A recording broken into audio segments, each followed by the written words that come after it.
Chapter 29. Wednesday late afternoon. Doreen had been intent on going home, but as she turned the corner, she found herself heading in the direction of Guido's. She remembered the cross-section between the streets as she had gotten back onto the main road, but she hadn't figured out how to get there directly. It took her a little bit to get onto the right road, but finally, she was heading out Glenmore Way and looking for something familiar as a landmark to show her where Guido's house was. The only way Guido could have come after Mac was if Clara had called him.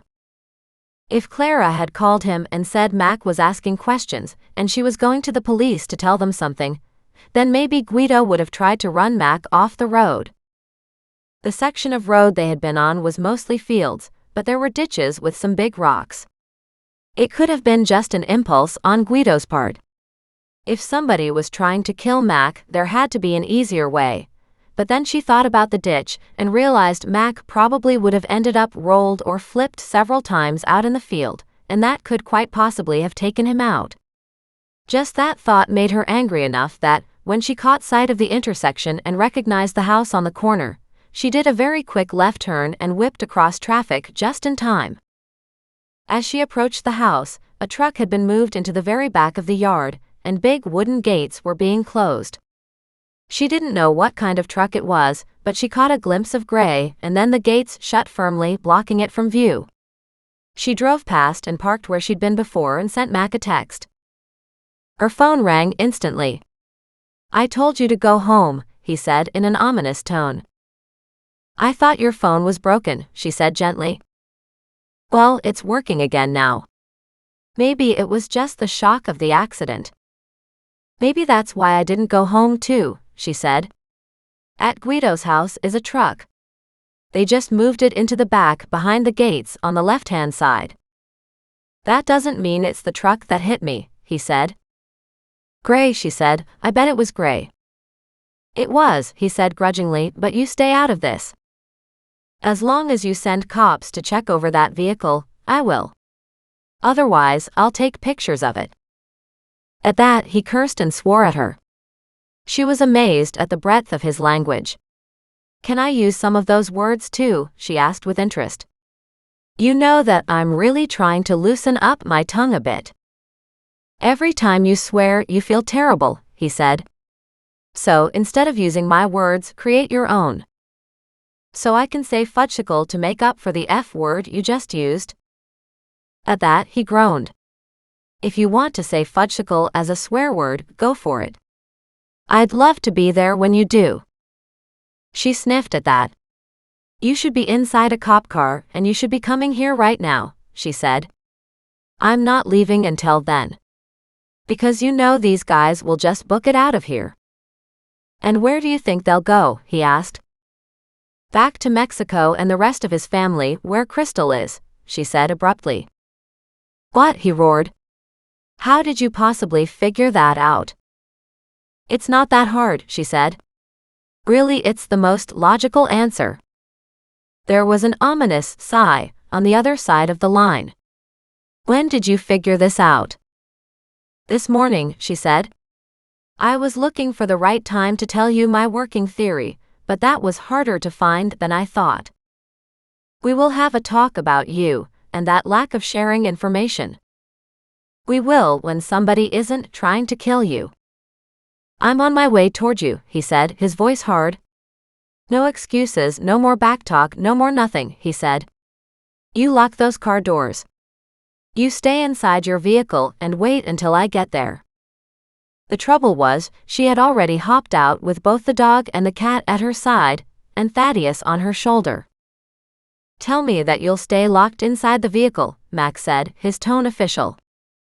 "What if I'm not in the vehicle?" she asked. "What if I'm walking on the sidewalk?" "Oh, good Lord," she heard him say under his breath. Beside him, she could hear Chester and Arnold talking. "What are they saying?" she demanded. "None of your business," he said. "We will be there soon. In the meantime, you stay out of trouble and stay safe. This isn't the time to do anything heroic." "Oh goodness no, of course not," she said. "I wasn't planning on doing anything heroic." But really, you know I don't like it when people hurt my friends. On that note, she hung up on him. She laughed and Muggs danced around. Goliath had stretched out on the hot sidewalk and just stared at her, the tip of his tail twitching. This is a whole new area for us guys, she said, half laughing and half wanting to dance, partly because she knew Mac was safe. She didn't understand the psychology behind somebody who would dare take out Mac. He was a force bigger than life. And he certainly wasn't anybody to ignore or to not consider as a threat. And his attitude toward life was one she really could get behind. When her phone rang again, she looked at it and chuckled. "Hi, Nan. How are you?"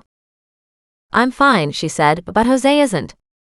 He wanted to talk to you, but apparently, you've gone and upset an apple cart."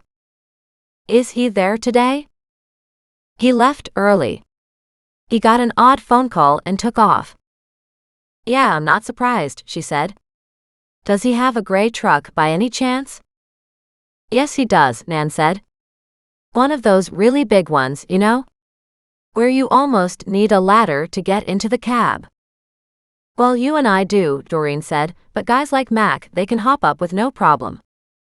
"It's old too," Nan said. "Was he driving it when he left?" Nan suddenly got wind of what she was talking about. "What's happened?" she asked excitedly.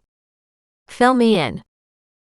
"Nan, that's not really fair now, but I can give you a little insider information. Maybe you can make good use of this. I'm thinking maybe Jose and Guido just tried to run Mac off the road with that gray truck." Instant silence came and then Nan's soft gasp escaped. "Oh my," she exclaimed. "Really?" "Yes," Doreen said. "Now you tell me. When did Jose leave?" "Maybe 30 minutes ago, 45 minutes ago, I don't know," Nan said, her voice distracted. Doreen could hear sounds of pen markings. "What are you writing down, Nan?"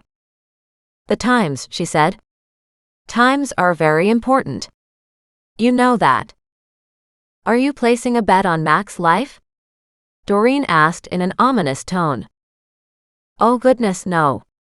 But now we have a race, a really good race to how long before you solve this case too, my dear.